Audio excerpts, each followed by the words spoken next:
सभी को नमस्कार। आज के सत्र में हम, जैसा कि हमने कल केमिस्ट्री विषय के केमिस्ट्री विषय पर चर्चा की थी, लैब असिस्टेंट 2025 एग्जाम नवंबर में प्रस्तावित है।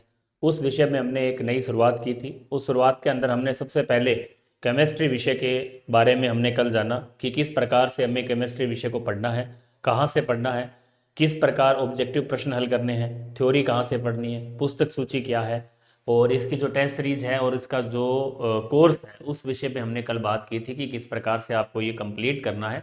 इस विषय में बहुत से ऐसे अभ्यर्थी हैं जो बिल्कुल नए हैं। कुछ अभ्यर्थी नीट वगैरह की तैयारी किए हुए हैं, वो भी लैब असिस्टेंट का एग्ज़ाम देंगे। इसके साथ साथ कुछ अभ्यर्थी ऐसे हैं जो ग्रेड सेकंड की तैयारी कर चुके हैं पहले, वो भी इस लाइन के अंदर है, वो भी इस परीक्षा को देंगे। क्योंकि सेकंड ग्रेड के अभ्यर्थी तैयारी कर रहे हैं, वो अभ्यर्थी बिल्कुल सितंबर के अंदर फ्री हो जाएंगे, उनका पेपर हो जाएगा। उसके बाद 2-2.5 महीने उनको भी इस परीक्षा के लिए मिलेंगे, तो वो भी अपना भाग्य इसके अंदर आजमाएंगे। तो इसमें बहुत से अभ्यर्थी हैं, लेकिन इसका जो सिलेबस है वो बहुत छोटा और सटीक सिलेबस है, जिसमें ओनली फॉर 11वीं और 12वीं की बायो, केमिस्ट्री और फिजिक्स के 100 सवाल आपसे पूछे जाते हैं। उस 100 सवाल की श्रृंखला में हमने कल लगभग 35 सवाल जो केमिस्ट्री के पूछे जाते हैं उस विषय में हमने चर्चा की थी। आज हम दूसरे वीडियो के अंदर, क्लास नंबर 2 के अंदर, आज हम बात करेंगे फिजिक्स के अंदर भौतिक विज्ञान के जो 11वीं 12वीं का हमारा सिलेबस है उसमें से टोटल 10 यूनिट आपको दे रखी है। उस 10 यूनिट में से किस प्रकार के सवाल आपसे पूछे जा सकते हैं परीक्षा में, आपको उसकी जो पुस्तक सूची है वो क्या हो सकती है, आपको नोट्स वगैरह कैसे तैयार करने हैं, आपको ऑब्जेक्टिव कहाँ से पढ़ने हैं, सिलेबस पूरा कैसे करना है, टेस्ट सीरीज की इसकी जो विशेषता है, टेस्ट सीरीज आपको कहाँ से कैसे परचेज करनी है, कैसे ज्वाइन करनी है, उसका क्या बेनिफिट्स हैं आपके, उस पूरी संपूर्ण जानकारी के साथ आज हम फिजिक्स विषय में, हमारे साथ अर्जुन जी व्याख्याता भौतिक विज्ञान मौजूद हैं। उनसे हम ये जानने का प्रयास करेंगे कि आगे जो टेस्ट सीरीज भी शुरू कर रहे हैं बहुत जल्द, उसका जो वीडियो सॉल्यूशन है, उसकी जो प्रश्न श्रृंखला है, वो सारा जिम्मा अर्जुन जी के पास है। अर्जुन जी आज आपको बिल्कुल बारीकी से पुस्तक सूची के बारे में, पूरे सिलेबस के बारे में, ऑब्जेक्टिव प्रश्नों के बारे में पूरा आपको 10-15-20 मिनट के अंदर जो वीडियो रहेगा उसमें फिजिक्स की पूरी जानकारी देंगे। मैं निवेदन करूंगा अर्जुन जी से, आगे के वीडियो में अर्जुन जी आपको बताएंगे कि किस प्रकार से आपको ये पूरी रणनीति तय करनी है। अर्जुन जी।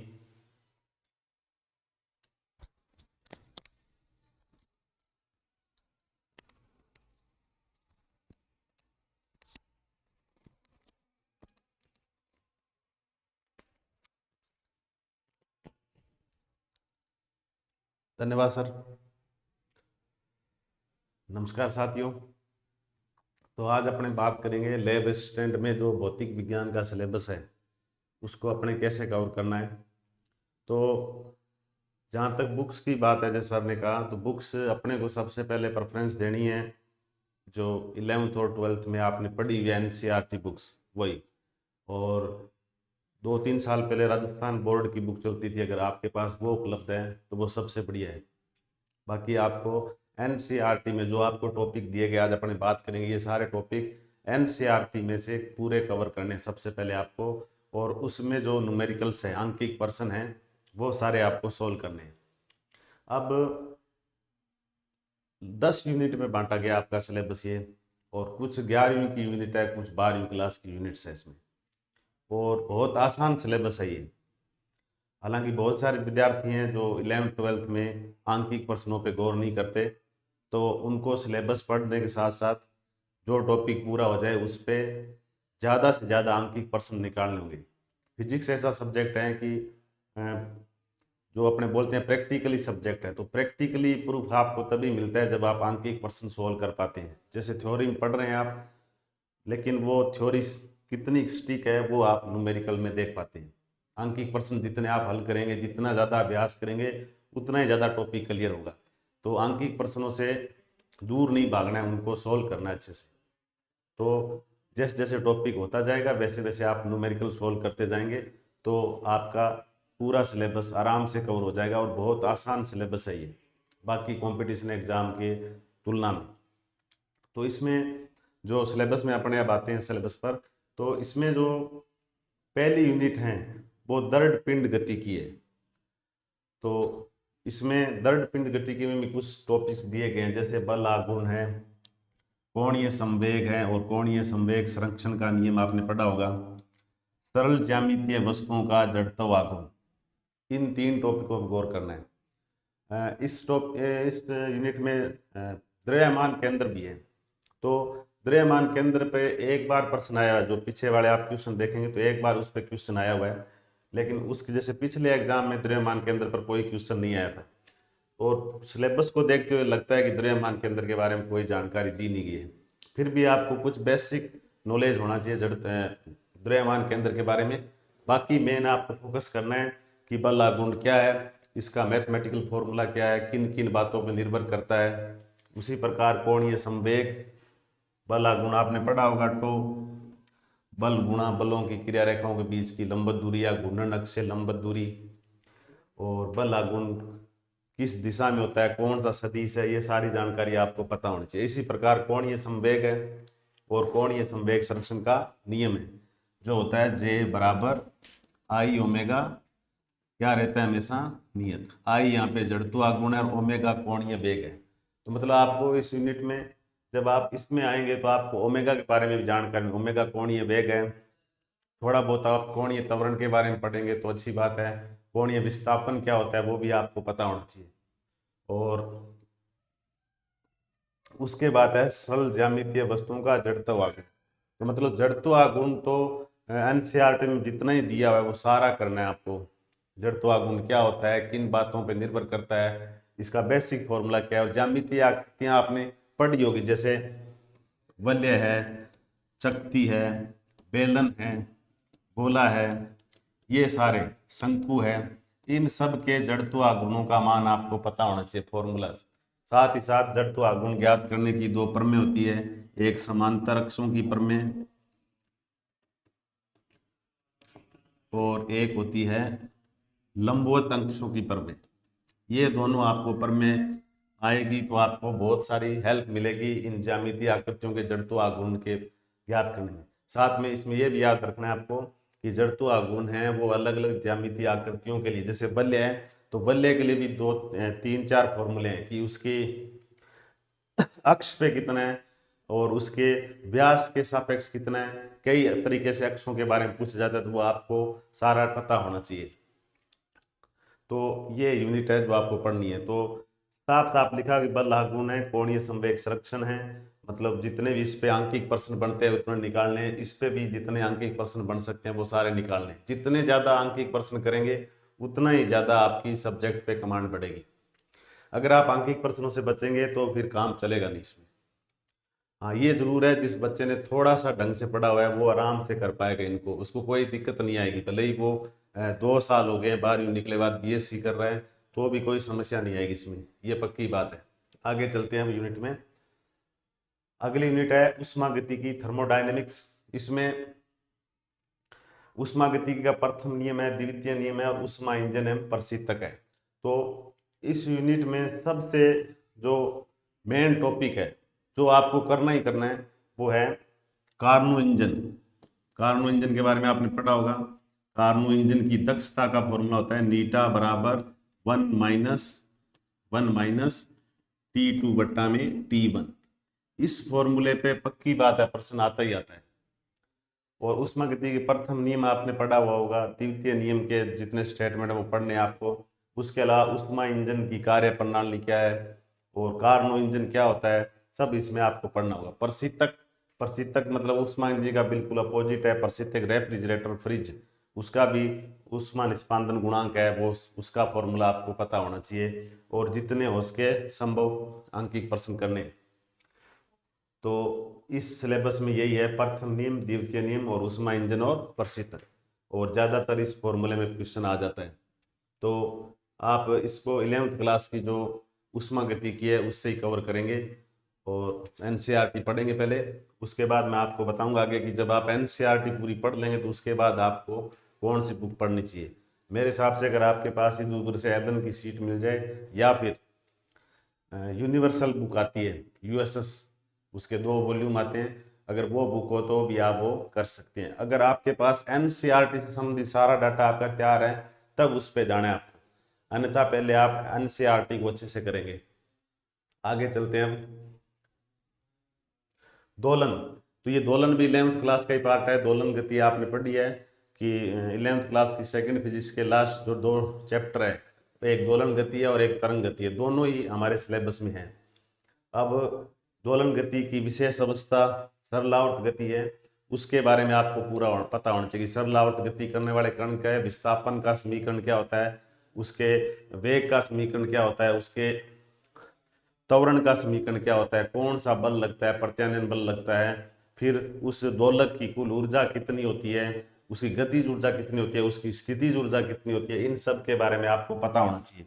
यानी कि वेग, विस्थापन, गतिज ऊर्जा, स्थितिज ऊर्जा, कुल ऊर्जा, सभी फॉर्मूले आपको पता होना चाहिए। और उस दोलक की गति की साम्यावस्था में गतिज ऊर्जा कितनी होती है, स्थितिज ऊर्जा कितनी होती है, सब आपको पता होना चाहिए, तब जाके आप इसमें कर पाएंगे। और अन्नाद, अन्नाद भी आपको पढ़ना है। अन्नाद जो है वो प्रणोदित सरलावर्त गति में आप पढ़ते हैं, तो इसमें थोड़ा सा आपको याद रखना है कि आपको दोनों ही बात पता होना चाहिए कि अवमंदित सरलावर्त गति कौन सी होती है और प्रणोदित सरलावर्त गति कौन सी होती है। ये दोनों आपको पढ़नी है कि प्रणोदित में आयाम का मान अधिकतम हो जाता है ऐसे, तो वो आपको पूरा पढ़ना है। अब ये, और इसमें फिर सरल आवर्त गति करने वाले कुछ निकाय हैं, जैसे स्प्रिंग लोलक है, सरल लोलक है, वो भी आपको पढ़ने होंगे। लेकिन एनसीईआरटी पहले कवर करनी है आपको, बार बार यही बात कही जा रही है। तो इसके बाद चलते हैं हम आगे, तरंगे। तो दोलन गति से अगला चैप्टर तो 11वीं का जो चैप्टर है तरंग गति, वो आपको पढ़नी है, तरंगों के बारे में।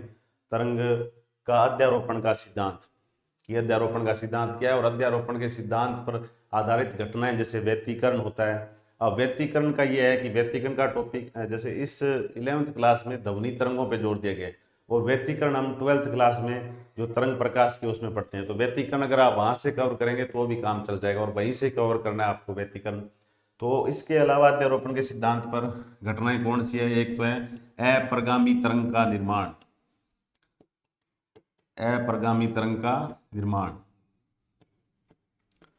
और एक होता है विस्पंद, बीट्स। ये दोनों घटनाएं हैं वो अध्यारोपण के सिद्धांत पर आधारित है। तो ये दोनों आपको टॉपिक अच्छे से करने, और इन पे क्वेश्चन आता है अप्रगामी तरंग के निर्माण पर या विस्पंद पर। और अप्रगामी तरंग का निर्माण होगा तो परस्पंद होते हैं और निस्पंद होते हैं, परस्पंद और निस्पंद, नोड्स और एंटी नोड्स बनते हैं। और उनके जो फॉर्मूले हैं कि मूल सवर्ग की आवृत्ति कितनी है, प्रथम अधिसवर्ग क्या है, द्वितीय अधिसवर्ग क्या है, तो वो आप जब पढ़ेंगे, और इसमें वो बंद ऑर्गन पाइप क्या है, खुला ऑर्गन पाइप क्या है, उस पर क्वेश्चन बनने की संभावना रहती है।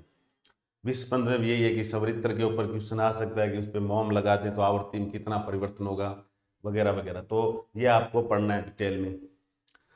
और डॉपलर प्रभाव, डॉपलर प्रभाव ध्वनि तरंगों वाला पढ़ लेंगे आप। ध्वनि तरंगों में डॉपलर प्रभाव क्या होता है कि स्रोत और श्रोता के बीच की आपेक्षिक गति होती है, तो श्रोता को आप तरंग दैर्ध्य या आवृत्ति के मान में आभासी परिवर्तन महसूस होता है, डॉपलर प्रभाव है। डॉपलर प्रभाव में आपको क्वेश्चन कैसे आएंगे कि ध्वनि स्रोत के भी चाल दे दी जाएगी, और श्रोता श्रोता गति कर रहा है या नहीं कर रहा, उनके बीच के कुछ डाटा दे के आपसे पूछा जाएगा भी आवृत्ति या तरंग दैर्ध्य में कितना परिवर्तन हुआ है, तो वो आपको डिटेल से पढ़ना होगा। इसमें अच्छे पर्सन अच्छा टॉपिक है ये, और आप सबने पढ़ा हुआ है और आसानी से हो भी जाएगा ये।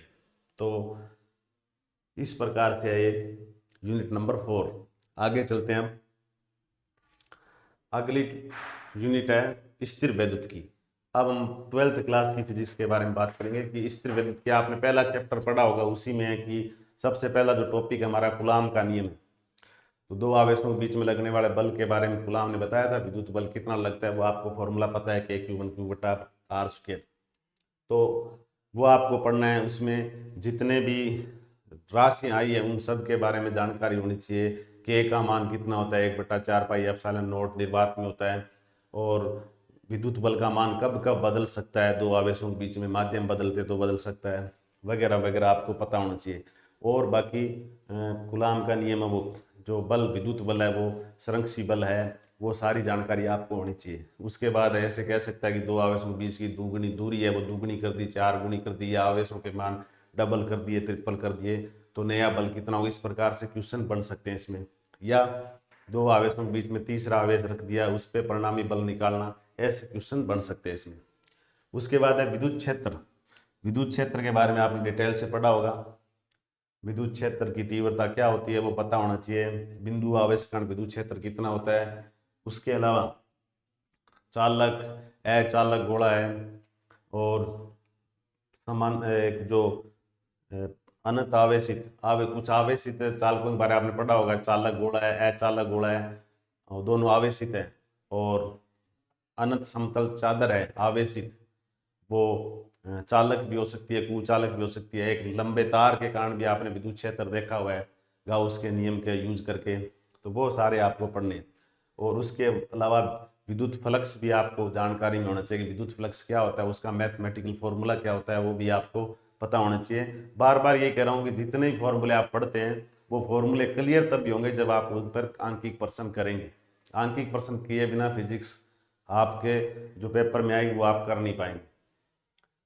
गाउस का नियम है उसके अनुप्रयोग, तो अनुप्रयोग मैंने बताई दिए आपने, चालक गोला, कुचालक गोला, चादर, और ये आपने पढ़े होंगे। गाउस के नियम के ऊपर भी आंकिक प्रश्न आता है, मतलब 2 बार ऐसा हो कि गाउस के नियम पर आंकिक प्रश्न आ गया। फाई बराबर समीशन क्यू अपॉन में एप्सिलॉन नॉट, ऐसा फॉर्मूला आपने पढ़ा है। तो इस फॉर्मूले पर भी बहुत क्वेश्चन आते हैं। बस परिबद्ध आवेश समीशन क्यू है वो परिबद्ध आवेश है बंद सतह के द्वारा, एप्सिलॉन नॉट है विद्युतशीलता है निर्वात। तो इस पर भी बहुत सारे क्वेश्चन पूछ जाते हैं। घन के बारे में कि घन के अंदर आवेश रखा हुआ है, उसकी सतह पर रखा हुआ है, उसकी कोर पे रखा हुआ है, उसके किनारे पर रखा हुआ है। इस प्रकार के क्वेश्चन बन लिखे होते हैं, और फिर आपको फ्लक्स का मान ज्ञात करना होता है। तो ये क्वेश्चन आपको आराम से करना चाहिए। 12th क्लास में तो आप थोड़े बहुत न्यूमेरिकल फिर भी निकालते हैं। आगे चलते हैं। तो जो जितना बताया उतने ही टॉपिक पढ़ने हैं, इसके अलावा इसमें कुछ नहीं पढ़ना है, ये भी आप ध्यान रखें। विद्युत क्षेत्र में विद्युत द्विध्रुव भी आ जाता है, वो भी पढ़ना है आपको। विद्युत द्विध्रुव की अक्ष और निरक्ष, ये भी आपको पढ़ना हो। आगे चलते हैं। विद्युत धारा। अब विद्युत धारा में भी जो है, विद्युत धारा के बारे में सबने पढ़ा हुआ है। विद्युत धारा में क्या होता है कि आप पूरा चैप्टर नहीं पढ़ना है, इसमें सीधा आपको किरचॉफ के नियम से चालू करना है। लेकिन उसके पहले आपको प्रतिरोधों का श्रेणी समांतर तो पता होना ही चाहिए। किरचॉफ के पहला और दूसरा नियम है, धारा का नियम, वोल्टताओं का नियम, जो भी है दोनों नियम किस पर संरक्षण पर आधारित हैं वो। और मेन बात है कि उन जो दोनों नियम हैं उनको कोई प्रॉब्लम दी जाए तो उस पर कैसे अप्लाई करना है। उस जैसे कोई आंकिक प्रश्न आ गया, जैसे कोई परिपथ बना दिया, उसमें आप कैसे लगाएंगे किरचॉफ का नियम, वैसे क्वेश्चन भी बन सकते हैं। कि आपको एक नेटवर्क दे दिया, उसमें कई प्रतिरोध जुड़े हुए, बैटरी जुड़ी हुई, फिर आपसे धारा का मान पूछ लिया या प्रतिरोध का मान पूछ लिया, तो वो आपको पता होना चाहिए। लेकिन प्रतिरोधों का श्रेणी और समांतर क्रम भी आपको आना चाहिए, भले ही यहाँ कहीं नहीं दिख रहा है वो। व्हीटस्टोन ब्रिज 4 प्रतिरोधों से बना हुआ चतुर्भुजीय संयोजन आप सबने पढ़ा है। P बट्टा क्यू बराबर R बट्टा S इसकी संतुलन अवस्था का प्रतिबंध है। उस पर जितने न्यूमेरिकल्स आपसे बन सकते हैं वो भी आपको करने। और फिर इस व्हीटस्टोन सिद्धांत पर आधारित है मीटर सेतु। आपने 2 प्रायोगिक उपकरण पढ़े होंगे, प्रयोगशाला में भी देखे होंगे, मीटर सेतु और विभवमापी। तो इनके बारे में, इनका यूज क्या है, कैसे होते हैं, ये किससे बने होते हैं, तार की क्या प्रॉपर्टी है, वो सारी आपको पता होना चाहिए। कितना मीटर लंबा तार लगा होता है, किसमें कितना लगा होता है, वो सब आपको पता होना चाहिए इसमें। इसके अलावा विभवमापी एक आदर्श उपकरण है जो वोल्टता को शुद्धता से मापता है। और बाकी विभवमापी के और भी यूज हैं कि 2 सेलों के विद्युत भाग बलों की तुलना कर सकते हैं हम, किसी प्राथमिक सेल का आंतरिक प्रतिरोध भी ज्ञात कर सकते हैं, वगैरह वगैरह। वोल्ट मीटर एमीटर का अंकन भी कर सकते हैं। तो ये सारे आपको पढ़ने होंगे डिटेल में। और अब जो बिल्कुल नई एडवांस जो अब बुक चल रही है उसमें टॉपिक मिलेंगे नहीं, इसलिए आपको पुरानी बुक लेनी पड़ेगी। चाहे पुरानी आपके पास एसपी की बुक पढ़ी है, उससे भी आप बहुत साइंस पब्लिकेशन की बुक आती है या फिर एक्सीलेंट आती है, उस वो बुक पढ़ी है आपके पास पुरानी, तो उससे भी आप न्यूमेरिकल सोल्व करेंगे तो भी आपका काम हो जाएगा। आगे चलते हैं इसमें। प्रकाश की मैं आपको सूक्ष्मदर्शी एवं दूरदर्शी के बारे में पढ़ा। देखिए सूक्ष्मदर्शी और दूरदर्शी नाम लिख दिया, लेकिन आपने ये दोनों चैप्टर, ये सूक्ष्मदर्शी और दूरदर्शी आप 2 चैप्टर में पढ़ते हैं थोड़ा थोड़ा। एक तो है किरण प्रकाश की में, और कुछ पढ़ते हैं आप तरंग प्रकाश की में। तो किरण प्रकाश की में सूक्ष्मदर्शी और दूरदर्शी के डायग्राम है, प्रतिबिंब कैसा बनता है और उनकी आवर्धन क्षमता के फॉर्मूले हैं। तो उन पर जितने क्वेश्चन बन सकते हैं वो आपको करने हैं कि प्रतिबिंब, अंतिम प्रतिबिंब कहाँ बन रहा है, अनंत पे बन रहा है या न्यूनतम स्पष्टतम दूरी डी पर बन रहा है वो। और कितने लेंस लगे होते हैं, कौन सा लेंस का व्यास बड़ा होता है, द्वारक व्यास बड़ा होता है, कौन से का छोटा होता है, वगैरह वगैरह सब आपको पढ़ने होंगे। उसके अलावा सूक्ष्मदर्शी और दूरदर्शी की होती है विभेदन सीमा, विभेदन सीमा और विभेदन क्षमता, ये भी आपको पढ़ना है। ये आप तरंग प्रकाश के वाले टॉपिक में पढ़ेंगे, मतलब 9वें पार्ट में कुछ, थोड़ा 10वें पार्ट में कुछ किरण प्रकाश की में, कुछ तरंग प्रकाश की में। ये मैंने आपको बताया था कि आप व्यतिकरण की घटना है वो प्रकाश की में पढ़ेंगे, तरंग प्रकाश की में। यंग डबल स्लिट प्रयोग आपने पढ़ा होगा, उसको ध्यान से पढ़ना है। उसका जो फॉर्मूले हैं, बीटा बराबर लैम्बडा डी बट्टा डी, बीटा बराबर लैम्बडा डी बट्टा डी, ऐसा कुछ डायग्राम आपने पढ़ा हुआ है। और इस फाइव वाई का फॉर्मूला होता है डेल्टा एक्स डी बट्टा में बड़ा डी बट्टा में छोटा डी, ये बड़ा डी होता है, और दोनों स्रोतों के बीच की जो दूरी होती है वो छोटा डी होता है। बीटा का फॉर्मूला लैम्बडा डी बटा डी, ये फ्रिंज चौड़ाई होती है। इन फॉर्मूलों पे जितने क्वेश्चन आप कर सकते हैं वो करने हैं आपको। इसके अलावा व्यतिकरण के अंदर आपको व्यतिकरण का गणितीय विश्लेषण भी पढ़ना है कि दो तरंगें अध्यारोपित होंगी, उसके बाद नई तरंग बनेगी, उसकी आयाम का फॉर्मूला क्या होता है, परिणामी तरंग का आयाम का फॉर्मूला। जैसे मैं हिंट के लिए बता देता हूँ कि आपको समझ में आ जाए क्या क्या पढ़ना हो सकता है आपको। A1 square A2 square 2A1 A2 cos phi, ऐसा फॉर्मूला होता है। ऐसी तीव्रता का फॉर्मूला होता है। समपोषी व्यतिकरण क्या होता है, विनाशी व्यतिकरण क्या होता है, उनकी कंडीशन क्या है, कब समपोषी होगा कब विनाशी होगा, सब वो प्रतिबंध आपको ज्ञात करने हैं। उसके बाद है विवर्तन और ध्रुवण। तो विवर्तन में आपको एकल जीरी फ्रोनों पर विवर्तन पढ़ना है पूरा। उसके निम्नलिखितों की कंडीशन क्या है, केंद्रीय उच्चिष्ट की कंडीशन क्या है, द्वितीयक उच्चिष्टों की कंडीशन क्या है, वो सब पढ़नी है। इसके बाद है ध्रुवण और ध्रुवण मापी। तो ध्रुवण क्या होता है, ध्रुवण के लिए ब्रूस्टर का नियम क्या है, मैं और ध्रुवण मापी में आप ये पढ़ना है आपको अध्रुवित प्रकाश और ध्रुवित प्रकाश का सहसंचरण कैसे करना है। पोलराइड का यूज करते हैं हम, कैल्साइट क्रिस्टल का यूज कर सकते हैं, वो पढ़ना है अपने को। और मेलस का नियम पढ़ना है। तो इतना पढ़ेंगे तो ये टॉपिक सारे कवर हो जाएंगे। तो मतलब 9वें चैप्टर में सूक्ष्मदर्शी दूरदर्शी और 10वें चैप्टर में यंग डबल स्लिट प्रयोग से आगे तक सारा काम पढ़ना होगा आपको, अगर एनसीईआरटी पढ़ रहे हैं तो। और जितने आंकिक प्रश्न है वो आपको हल करने। बाकी फॉर्मूले को पूरा ध्यान होना चाहिए कि फॉर्मूले में बीटा है, जैसे लेमड़ा पर निर्भर कर रहा है, लेमड़ा की समानुपाती है, पर्दा और स्रोतों के बीच की दूरी के क्या है, समानुपाती है, दोनों स्रोतों के बीच की दूरी के क्या है, व्युत्क्रमानुपाती है। तो ये भी आपको पता होना चाहिए। फॉर्मूला जो लिखा हुआ है उसके बारे में पूरा आपको पता होना चाहिए, उस इक्वेशन के बारे में, व्हाट इट वांट टू से, सब कि ये क्या कहना चाहती है। आगे चलते हैं। परमाणु बहुत आसान टॉपिक है, हाइड्रोजन परमाणु का बोर मॉडल आप केमिस्ट्री में पढ़ते हैं और फिजिक्स में भी। और फिजिक्स में आपको इसमें थॉमसन मॉडल, रदरफोर्ड मॉडल पढ़ने की जरूरत नहीं, सीधा आप हाइड्रोजन परमाणु का बोर मॉडल है, बोर की तीनों परिकल्पनाएं क्या हैं, और हाइड्रोजन परमाणु में अन्वय कक्ष की त्रिज्या क्या है, ऊर्जा क्या है, आवृत्ति क्या है, आवर्तकाल क्या है, वेग क्या होता है, सारे फॉर्मूले आपको पता होने चाहिए। और हाइड्रोजन स्पेक्ट्रम में जो श्रेणियां बनती हैं, लाइमन बामर पास्टन कून ब्रेक्ट, वो भी आपको पता होनी चाहिए सारी। और उनके लिए तरंग दैर्ध्य की वैल्यू निकालनी आनी चाहिए। तरंग दैर्ध्य का फॉर्मूला है जैसे 1/λ बराबर, ऐसा कुछ फॉर्मूला है, 1/λ बराबर Z²R 1/R N1² - 1/N2², ऐसा कुछ फॉर्मूला है। तो ये आपको इस फॉर्मूले पे जितने भी क्वेश्चन हो सकते हैं वो आपको करने हैं। ऊर्जा के ऊपर ज़्यादातर क्वेश्चन आते हैं। ऊर्जा का फॉर्मूला जो होता है वो, जैसे आप एनर्जी का फॉर्मूला आप ऐसा याद रखेंगे, -13.6/N² इलेक्ट्रॉन वोल्ट। एन क्या है, कक्षा की संख्या, पहली दूसरी तीसरी चौथी। तो ये है मेन मोटे तौर पर। उसके बाद आयनन ऊर्जा क्या है, आयनन विभव क्या है, वो भी आपको जानकारी होनी चाहिए। तो ये है हाइड्रोजन परमाणु का बोर मॉडल। आगे चलते हैं। नाभिक, न्यूक्लियस। तो नाभिक क्या होता है उसके बारे में आपको जानकारी है ही। नाभिक में कौन से कण पाए जाते हैं। और द्रव्यमान क्षति, द्रव्यमान क्षति, तो द्रव्यमान क्षति क्या होती है। और नाभिकीय बंधन ऊर्जा,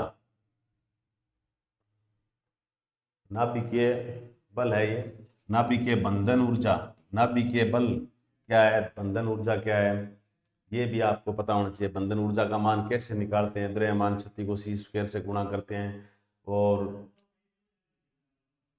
एक एएमयू क्या होता है, एक एमयू में कितनी ऊर्जा होती है, एक एमयू में 931.5 मेगा इलेक्ट्रॉन वोल्ट ऊर्जा होती है, वो पता होना चाहिए। नाभिकीय विखंडन और फिर क्या है, संलयन, तो ये भी आपको पता होना चाहिए। और इसमें नाभिकीय विखंडन अभिक्रिया नियंत्रित है, नियंत्रित होते हैं, उनके लिए पुनरुत्पादन गुणांक का मान कितना होता है।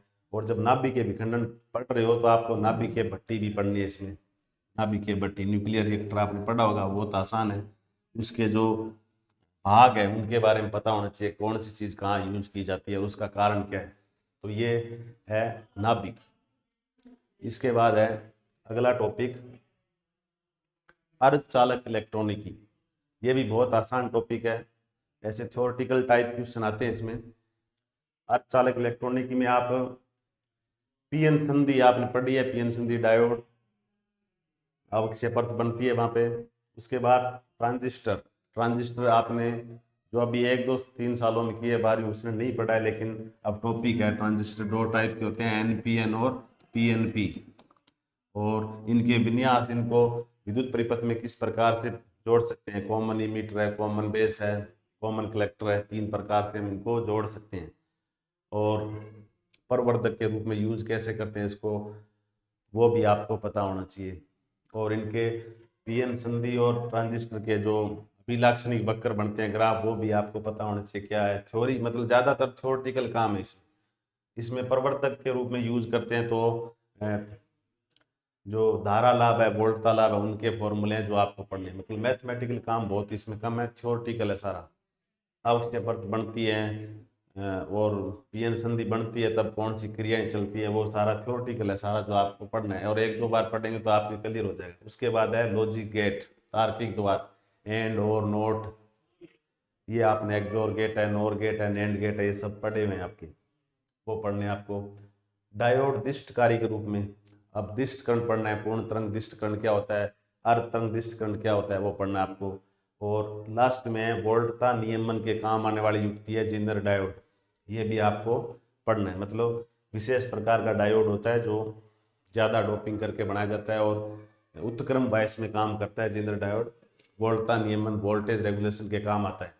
तो ये टॉपिक है, ये भी यूनिट बहुत आसान है और आपको करनी है। अगर इसमें ज़्यादा मैथमेटिकल पोर्शन नहीं है, ज़्यादा थ्योरी है, तो आप कर भी पाएंगे इसको आराम से। तो ये है 10 यूनिटों का फिजिक्स का सिलेबस। Thank you.